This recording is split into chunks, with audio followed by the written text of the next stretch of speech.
All right, welcome everybody to another episode of Tennis Channel Inside In on the Tennis Channel Podcast Network. Special guest this week, doing the Madrid Open. My guest on the show is a 25-year-old American with a couple titles, 4 to be exact, to his name on the ATP, trying to grow that collection, which I'm sure he will, and is very authentic on and off the court, now working in the broadcast realm. Reilly Opelka, thanks for coming on the show. Yeah, no, thanks for having me. It's been fun hanging in the Tennis Channel booth. Yeah, it really has, and I think we spoke a couple years ago. It feels like forever ago now with the COVID Open and everything before Atlanta, and a lot's happened since then. You know, your career has kind of just taken off, and it was starting to take off, unfortunately, before the injury.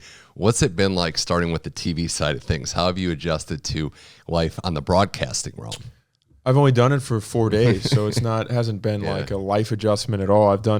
I did 3 days at Laver Cup and now 2 days here at Madrid, so it really hasn't. It's not I've been injured now for 8 or 9 months. It's only taken up 5 days of my injury time. So it hasn't really been much of a, life adjustment. Yeah. Let's say I've been super adamant about getting my training in. I just came from the gym. I'm going to leave here today and I'm going to go back to the gym. Yeah. I've heard you say in interviews that you have a very analytical mind and how you process things, how you study the game, and how you attack the game. And I've always felt like, regardless of personality, that those are the type of people that kind of do well on TV because you see it at a different level, even for tennis players. Some players just go out and feel, and it feels like your side is, I study, I see how things are constructed. Would that be a fair assessment? Yeah. I think most players are now. We all have access to data because – you use it to a certain extent. I use my instinct when I'm out there for sure, but also there's certain things I want to know. I choose what I want to know and I choose what I don't want to know. When I'm scouting an opponent. And that's why I feel comfortable when I'm calling matches because I know all these guys. It's my job to know them because I'm playing against them. Would I, go to the extent, I don't have to do research before I'm commentating on these matches at all. Right. When I'm done playing, let's say, and I'm not on tour, commentating would be a lot tougher. Yeah, well, that's true. I mean, that's if you want to talk other sports, I know you're a sporting fan in general. It's like the NFL analyst. Like when a guy like Tony Romo comes in, he's got that fresh knowledge. It doesn't last forever, though. Yeah, your peers aren't always going to be there. Yeah, I think my, let's say, commentating prime is going to last only a year after my career in tennis. Oh, really? Only a year, you think? Until I'm really good, yeah, I would say. Because by that point, there's going to be a whole new crop of guys. I'm not going to know all of them. I'm not going to be as good. I thought the Medvedev breakdown you had was good about explaining why his backhand, when you and Andy Roddick were on TC Live talking about the two-handers, that's something that you could watch as much footage, but unless you're out there, you don't know. Exactly. And I've been on the other side of it. I practice with him a lot. You don't, even when you watch it on TV, you don't see how it comes at you. Well, you got a couple wins over him, so there's that. Just one. Just one. Okay. Well, I mean, and it was really interesting, too, to watch kind of your progression because you talk about the analytical side being tactically there. The run you made in Canada a couple years ago to get to the final where it was Medvedev, unfortunately, that got you, but it was like Tsitsipas, RBA, Kyrgios, Dimitrov. It's pretty different. Like across the board, you can't find a collection of guys that play differently. Totally, yeah. That's the modern game of tennis is constantly evolving. Alcaraz brought back, tennis got super linear, meaning like when Rafa first came on, the net clearance, balls were clearing the net by a lot. Yeah. And same with Roger, to be honest. He's got a lot of RPMs on his forehand, so you saw a lot of net clearance. But the Medvedev, Zverev, like the new kind of crop of guys, myself included, we play a lot more linear. Yeah. And Rublev, look at all these guys. But Alcaraz has really kind of brought back the, his forehand is clearing the net by a lot. His backhand clears the net by a lot. He's brought back kind of that element of mixing up heights and spins and speeds and just doing it all. So when you see that, like someone in your player perspective, like putting the player head on, is that exciting? Like, wow, this is different? Or is that like scary in a way, or both? No, it's not scary. It's just, it is what it is. Part of it's, the game changes, technology changes, balls change, courts change, but that's kind of what it is. Casper Ruud is the same. He plays super. He doesn't play so linear like everyone was. The game had gotten so linear for a time there, and now, there's so many. It's interesting just kind of how all these tendencies come out. Most guys now have such a bunty, flat backhand, for example. That wasn't the case not too long ago. Guys were using a lot of spin and topspin on it. Now everyone's got this kind of Kyrgios-esque, bunty, flat, Medvedev-y backhand. I think, you're fitting right into the analysis role, but I do agree with a lot of that in the sense that you are right there. Like your fingers on the pulse. You're on tour. It's your job to study them and put the time in. And I was doing some research studying up on everything since the last time we talked, and I saw an article where they described you as radically honest. And I don't know if it was meant in jest, in fun, but like, do you think that's a fair assessment? Or just an honest guy to a fault sometimes? Yeah, maybe. Yeah, I guess so. If I look at it in a lot of ways, like a lot of the world, and especially people that work in media, especially tennis media, they're incredibly radical. Yeah, they're so polarizing, very extreme. They really want. In tennis, people aren't so open to other opinions. Right. I'm not looking to be controversial. That's just my genuine view on a lot of things, and I find it so crazy that. A lot of my takes are super like in what's viewed as like you kind of said.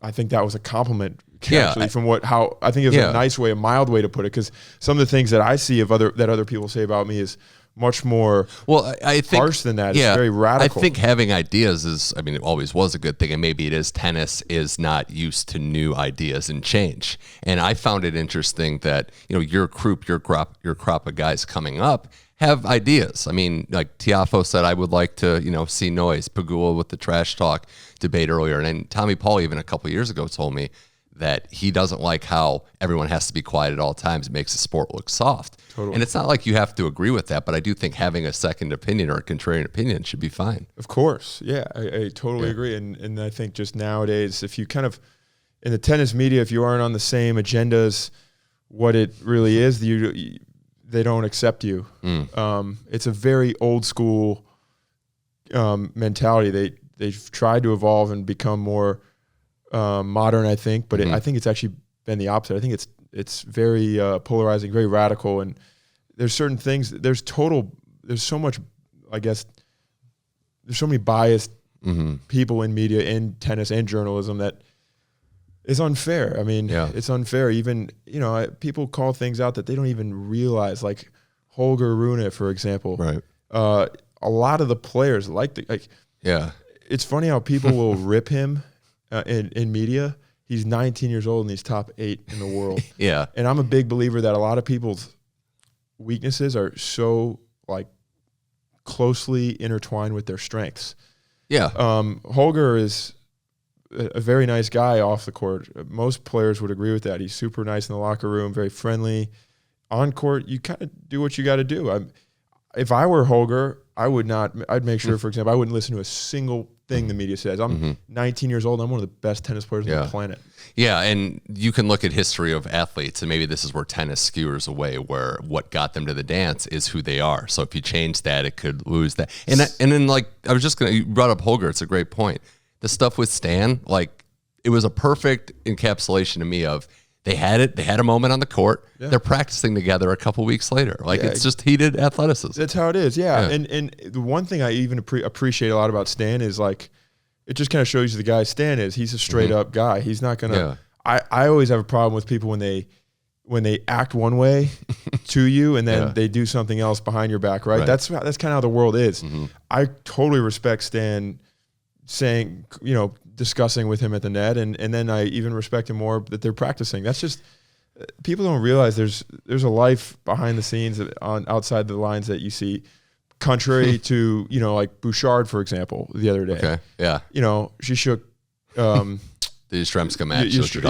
She shook Diana Yastrzemska's hand, and it was yeah, I got you. And then afterwards you go and tweet that. It's come on. Well, that's a social media complex too, where it's if you have an issue, if you have something, just get, it's more upfront. And you're in the actual sacred place, which is the locker room. So there is stuff in there that doesn't and shouldn't get out. So that's where a lot of that stuff's handled that we on the outside just don't even see about. Totally. Yeah. Holger's always, for example, Holger, I like to use him because, and I also, and Novak is the easy example. If Novak had changed, people criticizing Novak, if you change Novak's mindset and his, he's applied those concepts that he has on life, like him having the courage to just take a stance, not play both sides of the coin like a lot of his peers do, and to just face things like head on, is the reason why he is undisputed the greatest tennis player that's ever lived. Yeah, it's hard to argue even by the metrics, like what he's done. And yeah, I mean, I think you were the one that was on record as saying like what he's done for the lower levels. Like no one's really given back like him. No. He doesn't have to stick his neck out and say, we want to raise, the lower, fees, the 250s, the challengers, but he's doing it. Totally. And because he's not, he puts himself on the line, and I respect that. Part of it's because he doesn't, the media's never given him a fair shake. Because like I said, he doesn't play into kind of what they want. So he's the enemy. Tough act to follow too when you're following Roger and Rafa. Who, of course, but he's the enemy of the tennis media, and that's why he doesn't play both sides of the coin, and that's why he's so willing to. I think most players are super grateful for him. He's a pro's pro. He really is. Do you think, and we can move on to other stuff, but do you think you're in that sweet spot of you have credibility, you've been ranked in the top 20, you're well respected by your peers? But it's the guys like Novak who are rare. Like if you're that good, there's a lot to give up. Like it's understandable why the best of the best aren't speaking out and speaking up on everything. Yeah, somewhat. I don't blame them for that. I fault the media for it.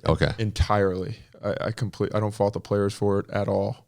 They kind of pick and choose who they want to, so I don't really fault the players so much for it. Okay. Well, I mean, we'll try to, do our best to change certain things. Reilly Opelka here on Tennis Channel Insight. And I do want to ask you about, your peers. And we know about the quarantine, you and Tommy Paul in 2020. A lot's happened since then for your former roommate. And he dropped your name as saying that you were helping him scout. You basically were handling all his scouting during Australia. What was that experience like, helping him out and then watching your friend succeed? There's only he's the one that, out there on the court in the heat of the moment battling. But yeah, he's helped me out a ton in my life, more than maybe I've even shared. And I'd like to say he'll say the same about me. He was a guy that always broke the rules since we were a kid. Since we were 12, 13 years old. And he was the guy that we lived in the dorms at the USTA. Right. And the only group of guys that made it were our generation of that kind of, Patrick McEnroe, I thought was brilliant and brought in, he said, I want the 4 to 5 best guys from each year. I'm going to be very selective. We'll give them all the resources that we can, and let's hopefully, we get some top 10 guys out of it. The only 4 guys that were a part of that program on a regular basis, I mean, were me, Tommy, Fritz, and Francis that kind of made it. A lot of the other guys had super successful college careers. A lot of them went to the University of Virginia. We always called it USTA VA. And they're, crushing it in life and business, which is awesome. But I think Tommy, there's a reason why I think our group did better than the rest. And we definitely broke the most rules. You ask everyone that worked in the tennis facility at the time, from the room, from the RA to the, to security, we were the troubled generation. And some of that was, I think we had way more fun than any other group of guys that were in there, because we caused problems and we, I don't know, I think there's something to that. And I credit Tommy for a lot of that. He was Ferris Bueller. He was Ferris Bueller. You were Cameron. Yeah, I was guilty by association, and I always followed him. But then later on in life, he came and he lived with me in the pandemic. We trained together every day. And I remember the first time he had kind of cracked into the top 100, I was telling him his first big match, one of his first big matches, I thought he was playing Fognini somewhere, maybe in Canada. And I had told him, you really need to start spending some more time scouting and watching these guys. And he's like, what do you mean? Like, how? And I'm like, tennis TV, go on, log in or whatever. Go look at some of his last matches. And I remember he lost. And afterwards he called me and he's like, it's a terrible idea. He's like, I went on YouTube. I saw this hype video of Fognini. It was like his highlights. He's like, I watched his highlights. It was like some epic music playing with like bass drops and like passing shot winners, and I was intimidated. And I was like, why would you watch his highlight reel?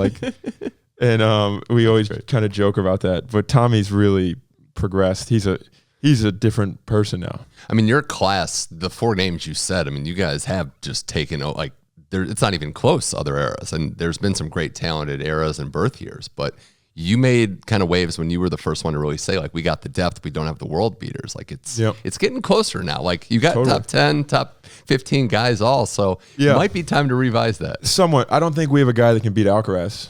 Like, Taylor Fritz is the best American hands down right now. Yeah, I agree. He's just so consistent. He takes care of everyone he's supposed to. But now, you know, with Alcaraz coming up in Holger Rune, the matchup there, look what happened in Miami. You know, as great of a ball striker as Fritz is, Alcaraz is so fast. He's tennis wise, he is up there with Novak. Yeah, I mean, you guys mentioned it too, like, to get to the level that the 4 of you and the other Americans following, because then the younger, you know, group drafts in, you have to put the work into for all the fun. Like, it took Tommy Paul a long time to work. It took Taylor Fritz a lot to make that break in. He was top 50 like right away, dipped, and then really put time in to get this consistent. Yeah, Fritz is like one of the best ball strikers in the world. You know, you can.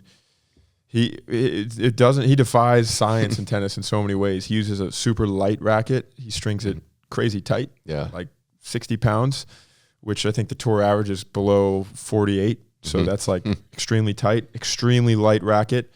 He's got a short backswing, a short follow through, like a bent elbow at contact, and somehow the ball goes 100 miles per hour every time. Yeah, I was thinking that too. Like, he hits it so hard. Yeah. And I don't want to, you know, I know he puts time in and works hard, but you wouldn't think a guy built like him would hit it as hard as he does. Yeah. He grew up with a court in his backyard. His dad was a coach. His mom was a former player. He's kind of like, he's born for it, you know?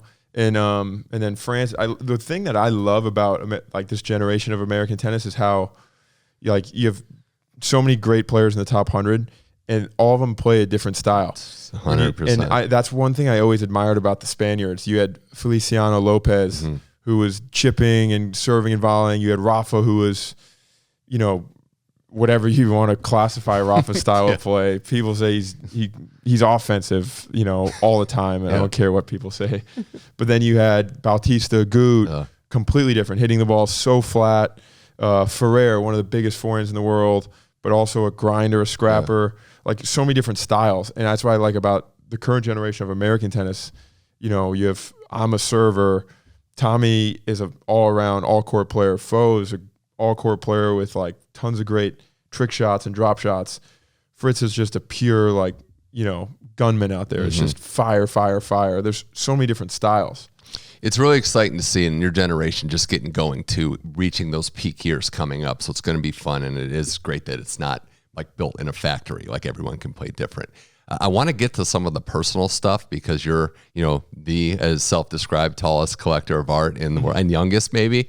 Was that, because I remember I was watching that press conference. I think you were in like Russia, and it was like, I'm going to Belgium. I can't wait to go. Some of my favorite artists are out there. Yeah. How did that love of art come to be? Was it just, you know, bored on the road, looking for interest to get by and get through the grind of tour life? Yeah, totally. It was just the boredom of, you know, everyone thinks there's this reality of like this glorious life in tennis. They see an occasional, you know, influencers post at on a PJ and heading to Monte Carlo at the country club. That's just that's 1 week of the year. You know, go show where the guys are right now in Madrid. They're staying at a disgusting hotel. It smells like sewage. That's why all of them checked out. And the fact is that's more common and more likely to happen than the Monte Carlo week. And so there is a sense of I didn't want to be in those tournament hotels and, you know, eating breakfast, lunch, and dinner on site, and that was never me. And it was at first, and I hated it. I didn't like my job. I found so much enjoyment and so much time in museums, looking at art and learning about art. And then also, I mean, McEnroe's a legend of. He's got a crazy collection. People don't realize. And so does Venus Williams. Venus Williams is like a major collector. She's got. I'm by no means the first, but I love it. You know, it's been kind of interesting to watch different dynamics and different hobbies kind of come up where it's not just the same as we mentioned playing the style in the factory. Then you mentioned trying to get some of your friends out there. Has that worked, or has there been some bad experiences in art? You mean? Yeah. I mean, Tommy has a great drawing from Rinus van der Velde. Yeah. Tommy's somewhat open to it. Yeah. Francis he has his own, he would much rather be at a NBA game. He'd rather be at a D2 college game than at a gallery, or even just watching on his phone. Fritz would rather be, streaming Twitch. Yeah. And that's cool. Like I like, that's why it's cool that we're all different. How's the group text been after Tiafoe's performance in the celebrity game? I mean, was it good? It wasn't. I mean, he's horrible at basketball. He really is. Yeah. Like me and Tommy are good. Yeah. Like, actually good. And like it's funny because like Fo takes it so well. He's such a great jokester. Luckily, I don't want to rip on him because he's the funniest guy you'll ever meet. Mm-hmm. He's the nicest guy you'll ever meet, but he is god awful at basketball. Yeah, he's the worst basketball player probably in the top 100 on ATP. That's wow. I'd have to get the list out. That's bold. I would. Yeah, I don't. One-on-one, man.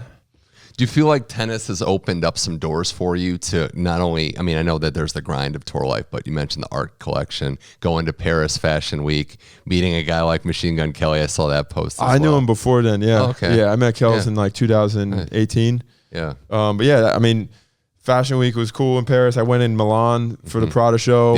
Yeah.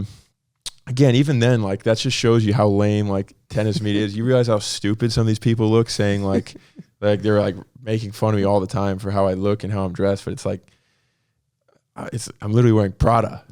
Like if you're gonna rip Prada, well, some of the sponsorships are going high end. Like I saw Felix with the new sponsor. Is that Dior? He's on now. He's so smooth. Yeah. Like he's just like a cool. Yeah, he could wear anything and it looks cool. The high end stuff is kind of nice though. That it's kind of coming into the tennis realm, like the sponsorships there. Emma's got a few as well. So. Yeah, same with Emma. I mean, but look at Felix and Emma. They'd be like poster child for any major fashion house. What do they not look super cool in? I know. It's the biggest thing when I take away like your interest and your outside thing is it's okay to just go in a different direction. Like whether or not it's for somebody, it doesn't have to be. Like it's just your own, your own lane. Yeah, totally. And the thing is with fashion too, I love that.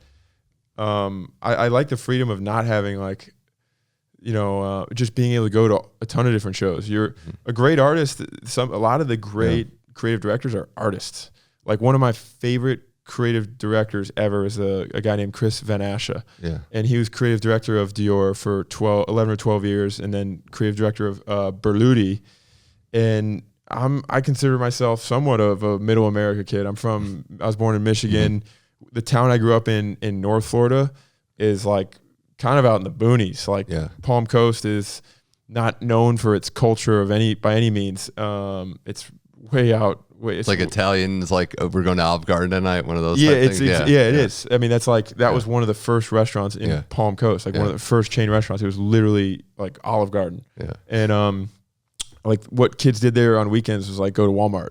Like that was and for Chris Van Asche, because fashion was before art for me. A guy like I was streaming his last runway show at Dior. This was probably in 2018. And I always think it must take a really good artist, a special person to get a middle America kid on his phone, making an effort, setting an alarm at a different time to go stream his runway show. And I followed him to Berluti. He's just an example of one of my favorites. I love Raf Simons, who's currently the creative director of Prada. And then what was crazy about it all was how it makes sense, but it all tied back into Belgium. Mm-hmm. Antwerp, the most amount of art collectors per square kilometer is in Belgium. Chris Van Asche is from Belgium, Antwerp to be exact. Raf Simons is from there. Dries Van Noten is from there. Margiela is from there. You have all these legendary like fashion creative directors from Belgium, from Antwerp to be exact, which is this small town. And then I realized, wow, it makes so much sense because they pull all their inspo from art. Oh, wow. And that's where all the art is. There's something ironic in the fact that you had your worst experience at Antwerp in a tennis tournament, but you found it's still number one worst. Hands down, the worst tournament on tour. Wow. It could barely pass as a challenger. Well, at least there was something positive in there. I'll always go back. Always go back. I'm always going to be there just because of Tim Van Laar. It's my favorite. Perfect. Every time he's usually got a great show. Every time I collect pretty much all of his artists.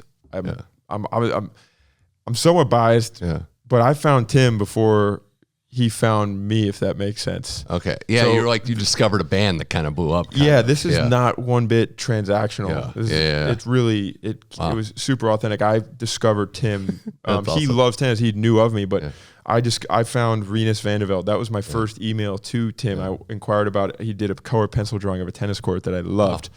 And he responded to me saying, it's sold. I don't have it's gone, but he proposed me another one. And then how it came full circle, fast forward, we had our partnership, our deal. I carried the pink bag on court. I got fined for it. Yeah. And he reimbursed me in the fine, and he gave me that drawing. Wow. And I was like, I thought you said it sold. And he's like, yeah, I bought it. Wow. That's like old school Jordan, like the first Jordans that came out banned. No, it's good. It's good that you found your passion and have a reason to go back to Belgium every time now. Yeah, I always play the tournament despite it being the worst tournament on tour. Couple more things with Reilly Opelka as we wrap this up. It's been a blast talking. I do need to know if we have an updated Servebot rankings because a couple of your top 5 are retired now. You know, no Karlovic, no Kevin Anderson anymore. Yeah, that's true. Isner's always one. Got to be. Raonic, I heard's coming back. Okay. On the grass court season potentially. He's always in the. He's a total bot. Yeah. Ben Shelton's in the mix. Oof. He's second team. Okay. I would give him second tier level. Like, does the serve have? Does it the style or the serve itself? That's my question for you, being the expert. Like, it's more so the return. Oh, okay. Because I was thinking like Cressy because he comes to the net a lot. He's a total bot. Okay. Yeah, he's more of a bot than John. Okay. Like John has more to his game than Cressy. Okay. Like, yeah, John's just the OG, you know, and he's the best. He's like we call him the GOAT. Was there? I can't imagine anything more funny for your perspective to play him in a clay court final. Like that was not really. You know, I mean, when I got off the court in Rome, just the reaction to everybody else, like we're in a clay court final. Stupid people are in tennis. Like that literally tells you how dumb these people that get paid to work in tennis are. Yeah. It's insane how dumb they are. If they were so shocked by that, when I got off the court in Rome, I beat someone in the quarters. I'm blanking. Maybe it was Karatsev or. I think that sounds right.